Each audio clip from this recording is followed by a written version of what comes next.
असामी ने आपसे मुलाकात की है, क्या समझते हैं कि आप मुज़ाकरात होने जा रहे हैं? देखिए, मुज़ाकरात किस चीज़ पे कर रहे हैं? आइन के ऊपर चलने के लिए मुज़ाकरात की तो ज़रूरत नहीं है। बहरहाल हम कर रहे हैं जो, लेकिन 90 दिन के बाहर इलेक्शंस नहीं हो सकते। उसके बाहर आइन ख़त्म हो जाता है। इसके ऊपर सारे पाकिस्तान की लीगल कम्युनिटी इस पे मुत्तफ़िक है। मतलब कल एक दूसरा 22 अप्रैल को निगरान हुकूमत की मुद्दत खत्म हो रही है, उस पर तहरीक इंसाफ क्या मौके बनती है? क्या यही निगरान सेटअप है आगे कंटिन्यू करे या फिर नया सेटअप लाया जाए?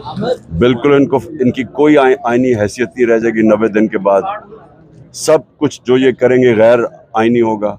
इनको बिल्कुल हटना चाहिए और एक एडमिनिस्ट्रेटर अपॉइंट करना चाहिए जिसका सिर्फ काम हो इलेक्शन करवाना। ये तो एक और एजेंडा के ऊपर केयरटेकर गवर्नमेंट आई है जो सब कुछ कर रही है सिवाय इलेक्शन के और सिवाय फ्री एंड फेयर इलेक्शन के। ये तो वो इंतकामी कार्रवाई है जो कभी यहाँ हुकूमतों ने नहीं की।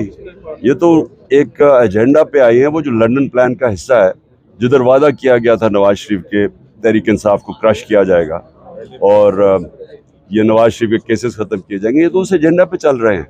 ये तो इसका तो कोई ताल्लुक ही नहीं है केयरटेकर गवर्नमेंट से। शाहिद हुसैन सैयद साहब ने कहा है कि इमरान खान साहब के जो सऊदी प्रिंस हैं, बादशाह हैं, उनके साथ बड़े अच्छे अलमात हैं और अमेरिका के साथ भी उनके साथ जो मामलात हैं वो ठीक है। तो जो बैरूनी एस्टेब्लिशमेंट उनके हवाले से बात की जाए तो इमरान खान ठीक है समझ। देखिए, कौन कहता है कि हमारे ताल्लुकात बुरे थे? ये तो सिर्फ जनरल बाजवा ने, क्योंकि वो एक्सटेंशन चाहता था, उसने पूरी कैंपेन चलाई हमारे खिलाफ।